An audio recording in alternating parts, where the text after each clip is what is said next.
Since then, along with the community, family, and loved ones, we have formed a Justice for Brown-Blueford Foundation. We're here today because on December 20th is Alan's birthday. That's all right, baby. It's all good. Let them know. Instead of falling in our tragedy, we stand strong in our testimony. So here with the community, family, loved ones, supporters, we've come together to give back to those who have lost their loved ones. Today is December 18th. 3 years ago, we were at Laney College, where we celebrated Alan's birthday. Our keynote speaker was Angela Davis. The community, union members, family members, people from all over came to fight and speak out against this injustice that we all suffer. Yes. You know, Lisa, when it first happened, I felt as though people didn't understand and they were ostracizing me and saying, why did that happen? But I know I have to stand and take a stand. Alan can't speak anymore. I always carry him in my heart, but I speak for Alan. I am Alan Blueford. Absolutely. And the world will hear of his story. Yes. And I am a strong believer in God. Amen. We did sue the city of Oakland. We did take a settlement. But my faith tells me that there will be justice for Alan. You see, there's no statute on murder. Right. And a lot of people think that it's said and done. But it is not said and done. And as God is my witness, I will fight until there is justice for Alan. And I truly believe that the God I serve will give me justice for Alan. Well, you know what? You already have the justice. It's just in the making. And you know, today we're having this celebration of life for Alan. So what I want you to do is tell us a little bit about Alan. Alan the person. Well, Alan was I know he was a beautiful person because you're a beautiful person. Thank you. Yeah, you can see how cute he is right here on my shirt. But Alan was a fun, loving, strong young man. Alan brought people together all the time. He was the friend that everybody wanted to have. He was the favorite from everybody. He got whatever he wanted from his dad, his sister, his brother. Everybody just was drawn to Alan. Alan would say cute things like, you know, I talked to my friends and I would say, get out of the room. And he wouldn't get out the room. He'd say, no, I want to listen. Or he'd say, Mom, I just want to hang out with you. And he is hanging out with us in our heart.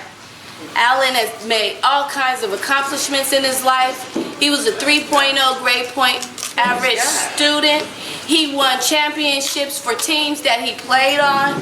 Wow. Alan was just an all-around great guy. And when he was 7 years old, his dad asked him, Alan, what do you want to be when you grow up? And he said, I don't know, Dad.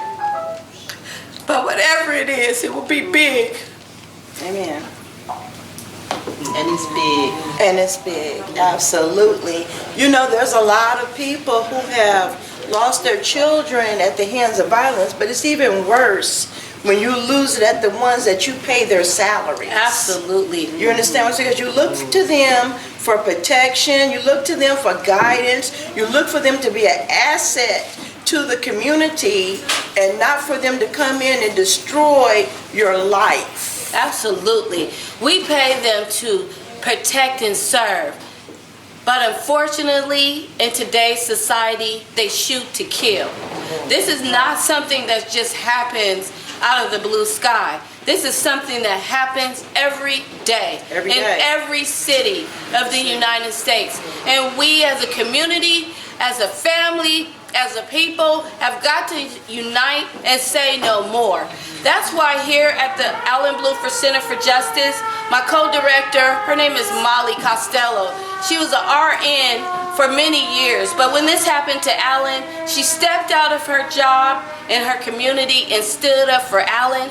And she and I went to Washington, D.C. We met with Obama's assistant. We met with the Department of Justice. Yes. And they told us it was only so much that they could do. But we are strong women of faith. And we decided that it's not going to stop there. What we have to do is change the law. Let me ask you something right there, because you're talking about changing laws, and what we're talking about is changing laws that were never instilled to protect black people or African American people or people of color. So tell me what obstacles you faced in trying to get justice for your son through the legal system, and what were the steps that you had to take so that other parents that are out there who are in the same predicament can have a clue of what they're facing. Because I've come across quite a few people. Actually, I had an employee one time of mine who was gunned down by OPD, and it was devastating to me to find out, but I can't even imagine how I would feel if it was my child. So what are the steps that you take when you go through justice, and what kind of treatment did you get, or was it your word against his word, and because he was a police officer, what was I guess what I'm trying to ask you is, what was the scales of justice like for you? Well, first of all, I have to tell you that when you lose a child, the pain is unbearable. It's a very difficult thing that I wouldn't wish upon anyone. But let me tell you, the first thing they do when they shoot your loved one is they victimize the victim. Absolutely. They begin to start telling all kind of stories and lies. They begin to hide evidence. They begin to tell you things that are not true. They plant news feeds and things out to the news that say derogatory things about your loved one and your families. But you cannot listen. Right. Excuse me. You have to take a stand. You have to ask the questions. You have to get in their face. You have to follow through. And sometimes that's not enough. We started out at the city of Oakland. We talked to the mayor, who told us that she's going to treat families different. We talked to the city administrator. Was that Kwan at the time? That was Mayor Kwan. Okay. We talked to the city administrator that said she believes her cops. We talked to the police chief, who said that this was justified. So you were just a lie. We went to the DA, who said this was justified. We met with the assistant chief, who said it was justified. But I'm telling you, the God I serve, he does not take that for granted. Mayor Kwan is no longer the mayor. Right. Police Chief Howard Jordan was fired. They never say that. He said he stepped down for medical reasons. Right. But yeah, it's because all the lies that he told came to fruition. We found out the truth. The assistant chief resigned after 2 days. The city administrator got fired.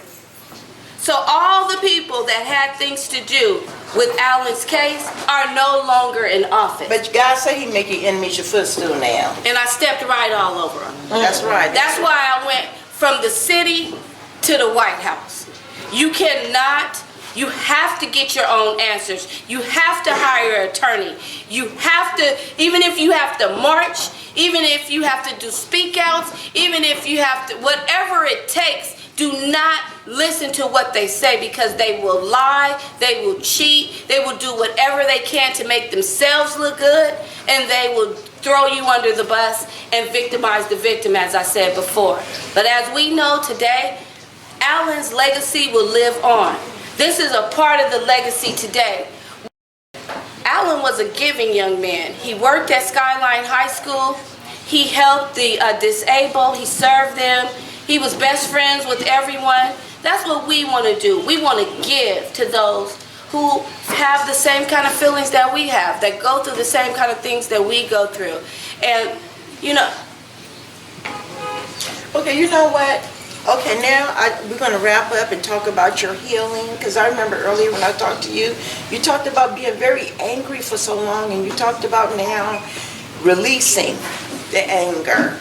And then I just want to ask you, after we talk about that, how can people get in touch with you to donate to your foundation? Because Lisa B Online has 44,000 monthly followers. Wow. So we want people to give, we want people to support you, because even though you might feel a certain way, there's people who can identify. Absolutely. I have had the opportunity to travel all over to different states, speaking about Alan's story and speaking about our fight. And, you know, to God be the glory. I get messages and letters, and people reach me and say that I'm an inspiration. For me, that's a little bit like, what, me? Because I can't believe, but Alan's story touches people. So you birthed something out of this? Yes, I did. And the thing is, when it first happened, I was in shock, I was in turmoil, I was in pain. I spent the first year living through anger and sadness.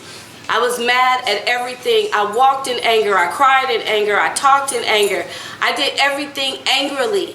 And this is the 4th birthday without Alan, and I'm tired of being sad. Okay. I just want to celebrate the life of my son. Right. And I don't want to walk around with this upsetness. So now I'm here fighting for justice, and this is a part of my healing. Okay, so how can people donate to you? How can people give to you, and what do you need? Just going to tell people what you need. Well, you can reach me at the Brown-Blueford Center for Justice at 2434 Telegraph Avenue in the city of Oakland, California. We are also on Facebook at the Brown-Blueford Center for Justice. We also have a Facebook page for the Brown-Blueford Foundation, which is housed at the center. This center is here, donated, and set here for a place to help heal the community. We have several different outreaches, so we have people come in all the time, and we do what we can to give back and to help them. I'm also on IG at BabyQT, and that's BAYEBEEQT. And also, again, my name is Jeralynn Brown-Blueford. Our telephone number here is 209-740-9844. Also, I have a wonderful co-director, a family of supporters, and Can you bring just your the commuters. co-director in? Yes, please. I don't know where she is. She's hiding out. She always likes to stay in the back and push me out to talk. But this is a fighter, and she's been fighting for justice all for 3 years with me.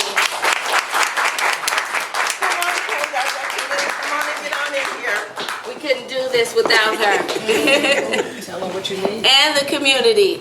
So we just need support for all of our outreaches, which is healthcare, counseling, inspirational speaking, fighting against police terror, which is a big thing. If you want to battle back, you got the right. They took the wrong boy, but you got the right sisters here. We'll go fight all the way with you. Okay. And we want to encourage all the mothers out there. We want to encourage all the mothers out there, or the fathers, grandmothers, aunties, uncles, friends, whoever you are. If you have lost someone to violence, please come reach out to Jeralynn. Come help unite yourself with her in this cause. God bless you. And as always, we're going to leave you with this. A soul saved beautifies a community. Hashtag me, Lisa B Online. We love you, and it's a wrap. Blessed 2016 to you. May God use you.